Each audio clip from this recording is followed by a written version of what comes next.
annual South Carolina Reggae, Wine, and Jerk Festival will happen this Sunday at Bank Park in downtown Charleston. The event helps a charity called Healthy Lifestyle Network and also showcases Jamaica, its food, and wine. I talked one on one with the event organizer, Lorna Beck, for this edition of Quintin's Close Ups. And if you haven't already, subscribe to my YouTube channel and like Quintin's Close Ups on Facebook. Lorna Beck, welcome to the award-winning Quintin's Close Ups. Thank you very much for having me. Appreciate it. Oh, I appreciate it greatly. Me and you have known each other for years, going back to my days at WLCM when I was a contributing reporter. But this is my first time actually having you on Quintin's Close Up, so it's great to see you here. I know that the South Carolina Reggae, Jerk, and Wine Festival is a wonderful charity event to raise funds for the Healthy Lifestyle Network while promoting Jamaica and the wonderful food and music. And obviously, you are the organizer of this event, and it's actually 3 days before the festival. Who is Lorna Beck? Oh, wow. Wow. So Lorna Beck is originally from Jamaica. I have lived in Charleston, South Carolina since 1985. Right. So I've lived here for a long time. My son was born here. I am a registered dietitian. I'm a certified diabetes educator. I love Jamaica and I love to take care of kids. And so part of the reason for Healthy Lifestyle Network, while we do work with adults, we do an annual conference every November right here in Charleston to help people with diabetes or to help, stave off diabetes. So give them the knowledge that they need to help fight that because, it's so rampant in our Black community. But I also work in Jamaica with Healthy Lifestyle Network. That we have the Shelton Project where we work with 10 schools. We teach the kids to plant stuff. We help them with reading. We help them with physical activity. So we actually formed a football league, and football is soccer. So we actually have a soccer competition for the little kids, and we go from the little kids up to the primary school, where we just concluded our summer series because we were having Saturday school. Because, the kids were so impacted by COVID. Yeah. And it's not like here, some kids weren't able to have access to the iPad, tablet, right, or the computer. So they were really left out in the dark. There were kids that were sharing the cell phone with their siblings. right, just to get to do their homework and stuff. So we've been trying to help those kids by doing the Saturday school. absolutely. Yeah, so, yeah. And you talk about COVID, and obviously as many people know how impactful that has been on many people's lives, unfortunately. Let me ask you this: how difficult now is it for people with diabetes, knowing that they're in the midst of that and COVID? So I can't stress enough the importance of people with any kind of comorbid conditions, whether they have diabetes, heart problems, high blood pressure. Please consider taking the vaccine. Okay. It is so important. Now, the vaccine isn't going to stop you from getting COVID, but the vaccine will stop you from dying from COVID. And so it's important for all of us to actually protect ourselves. And that's why we're offering the COVID shot at the South Carolina Reggae, Jerk, and Wine Festival. So if people didn't have the opportunity to get it, then there's really no excuse now. It's right there in front of you that you can take it. And speaking of obviously COVID and diabetes, how should people eat healthy? Oh, Lord. There's some key things. And a lot of times the word diet has gotten such a bad reputation. But really and truly, we all just need to eat in a more healthy fashion. And if you've seen a diet for people with diabetes, it behooves all of us to follow that because it limits the carbohydrate intake, which is what helps us to put on all those pounds. It helps us to have good, healthy carbohydrates. Right. Not so much of that refined stuff, because most of us tend to love all that sweets and stuff, and that's what's bad for us. We need to eat more fruits and vegetables. We really need to look at our plate as half of it vegetables, Mm. and then quarter meat, and then the other quarter the carbohydrate. Because we need carbohydrate, a lot of times people act like we don't need it, but your brain actually needs a carbohydrate in order to function. So we need some. We just don't need as much as we tend to eat, and we need the better kind that lasts longer in the bloodstream. So yeah, eating healthy is very important. And there are two other factors that you need. You need to move. Yes. So it's just as important. It's a three-prong prescription. You need to eat healthy, cut out all the fats, limit the salt, limit the sugar, Right. increase the fruits and vegetables, and do some form of exercise or physical activity. So whether you got just walking around the park is good, or around your neighborhood, or if you don't have that, walk around your house. I've had opportunities where I've walked from my dining room down to the end of the street to the front. I don't have an official gate, but where it would be the gate, and walk back up to get in my 15 minutes. And you can do 15 minutes. If you do 15 minutes couple times a day, say you break up that half an hour, you do 15 minutes, it's as good as gold. So it doesn't have to be difficult. And then the third prong is to get adequate sleep. Yes. And Ms. Lorna, why is it so difficult for the kids to eat healthy? As you know, they're eating Doritos and they're eating Funyuns and honey buns. How could you educate the kids and their parents about eating healthy? Well, I don't want to blame the parents. Sure. But I have to tell you this. The way you eat at home has a big impact on the kids. And so it's important for the parents to try new things and to introduce their kids to new foods. As a registered dietitian, I'm going to tell you, I speak to parents who will only eat one thing, and they only serve the kid that one thing. So the kids don't get that experience and that exposure to eating more than just corn or more than just green beans. And we have such a plethora of vegetables and even fruits. There are people who don't eat certain fruits. Not that they don't like it. Right. The problem is they've never tasted it. Mm. And so we need to think of colors. We need to think of eating in colors, because every single color provides us with a different phytonutrient. So it's important to eat in color. Not only is it nutritious, but it makes it more appetizing, so you want to eat. So we need to teach our kids, starting with the kids, to eat fruits and vegetables in color. And in Jamaica, Yes, ma'am. I'll tell you this, in Jamaica, I grew up, our snack was to have an apple, an orange, bananas, tangerines. We had fruits for snack, mangoes. Here, kids are used to refined stuff for snacks, that Funyun and Doritos and stuff that you talk about. So if we can help even substitute one of those snacks for something healthy, then they'll gradually learn to eat better. But we have to make a change. And I'm going to say to parents, I know they're busy, they're working, because no longer is it that you have a mother sitting at home cooking all day long just for the husband and the kids to come home. Moms are not working. Some moms work 2 jobs. I say to mom, your best friend is a crock pot. Yes, that's right. You need to get a crock pot. That's right. And then you can put the stuff in your pot to cook from morning. When you go to work and come back home, your dish is ready. And you can give your kids a nice hot meal instead of taking them to the fast food joints. So, that's it. Yeah. Yes, it's important to eat healthy. Health, absolutely. And speaking of meals, let's go back to the 8th annual South Carolina Reggae Jerk and Wine Festival. Let me ask you a silly question, Lorna. How did jerk and wine meet South Carolina?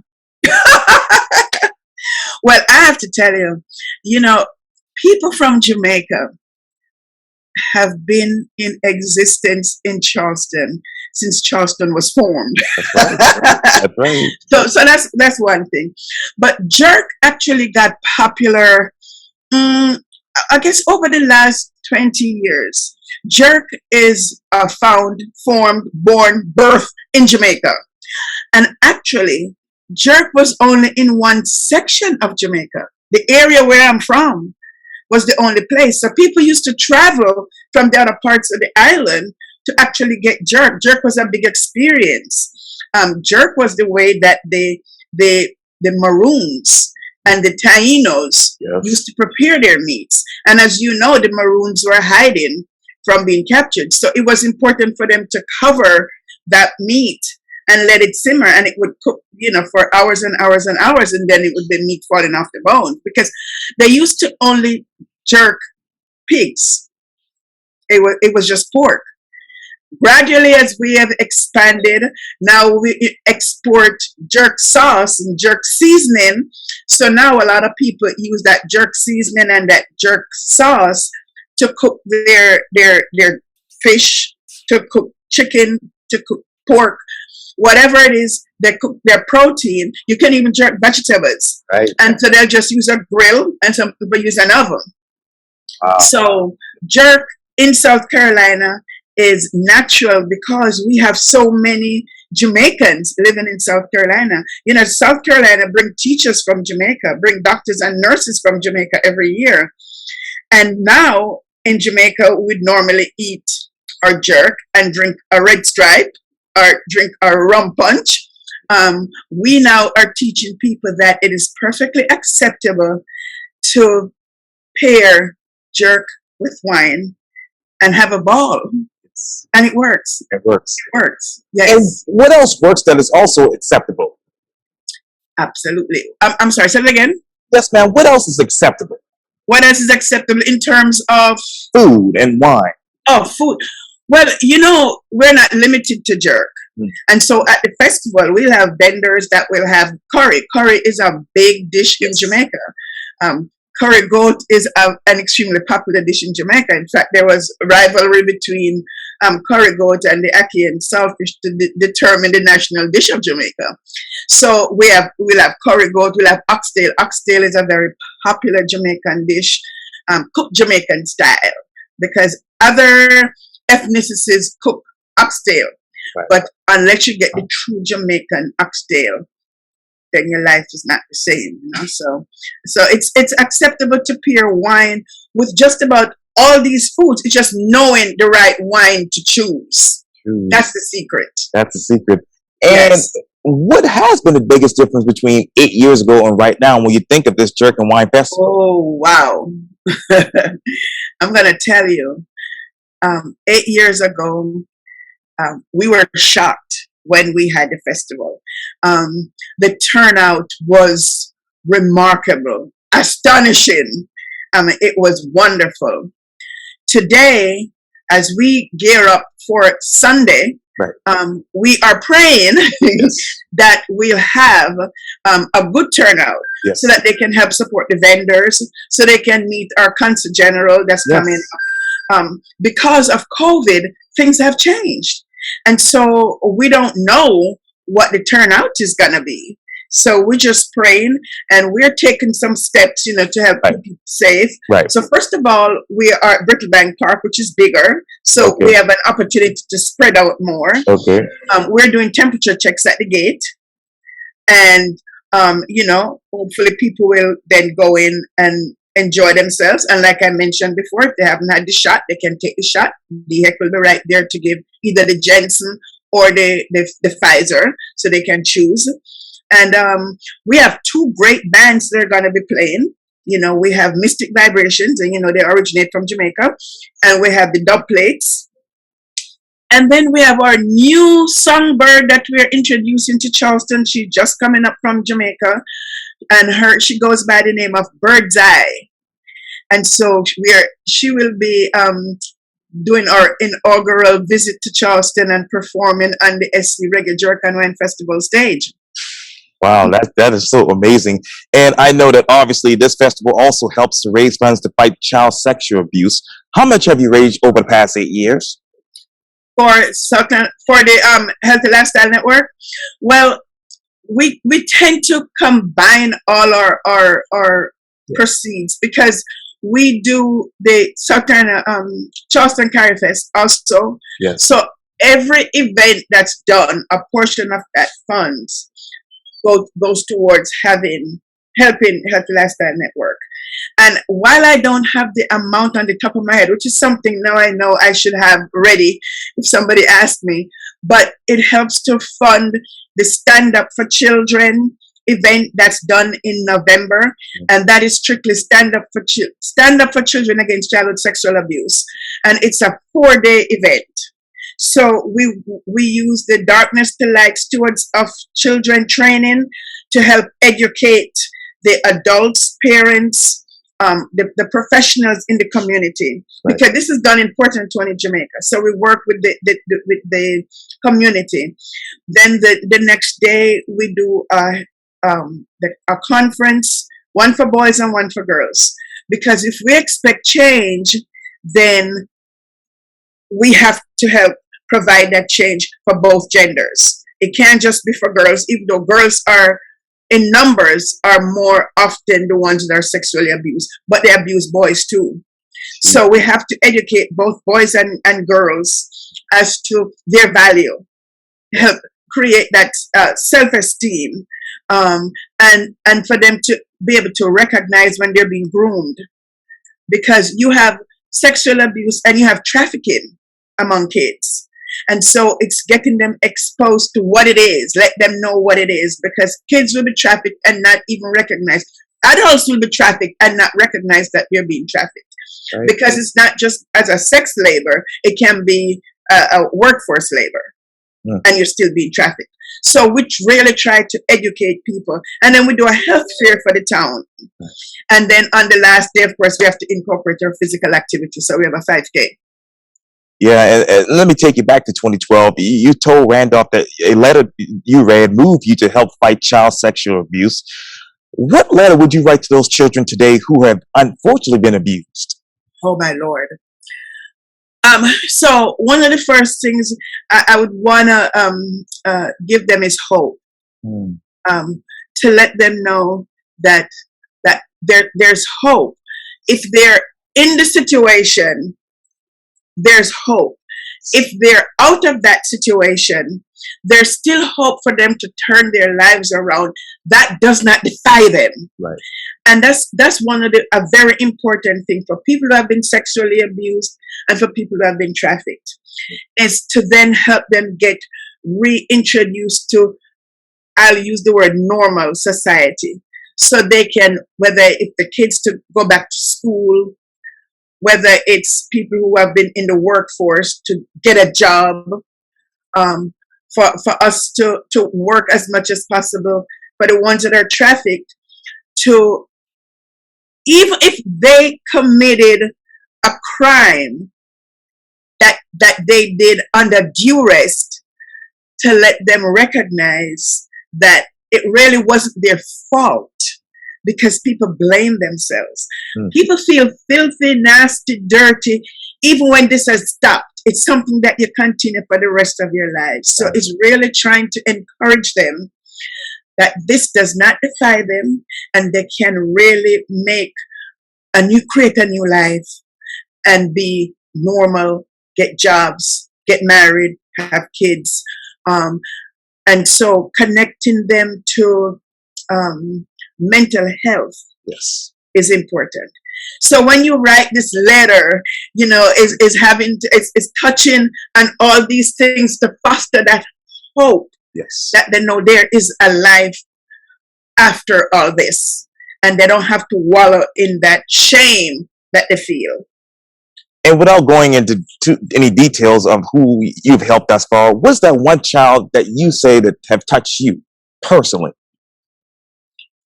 Oh, from the ones that we have helped, when we had our, not the last conference, but the conference before, she came back and spoke.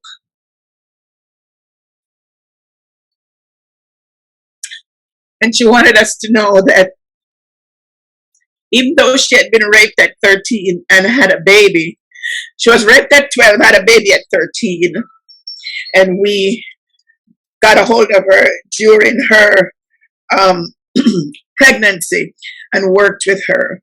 And she came back to tell us that she's now in college and she's doing a lot better.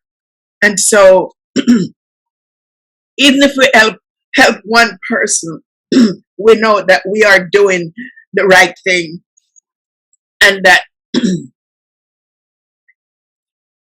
that young lady is now like a peer, that she is spreading the good news to other people. She's a peer supporter to let them know that there's another life after this, to hang in there.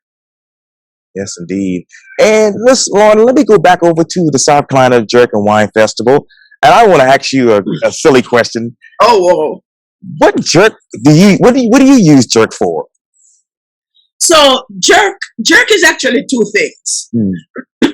So jerk is a method of cooking, and jerk is a spice. Yes. So here in Charleston, we don't use the traditional jerk method of cooking because it involves having a pit and using pimento steaks. We use the limbs to put the meat on and then cover it and all that stuff. But we use the jerk seasonings. We use the jerk marinade to marinate the food. So whether it's chicken, pork, fish, vegetables, you rub that marinade on there, and then you cook it. So you can use that jerk sauce, jerk marinade for any type of protein that you would like. And then, of course, once you put that marinade on and let it sit, better if it sits for several hours. Overnight is ideal, what we like. Then you can bake that off in the oven or put it on your barbecue grill. Putting it on the barbecue grill comes closer to how you do the jerk in Jamaica.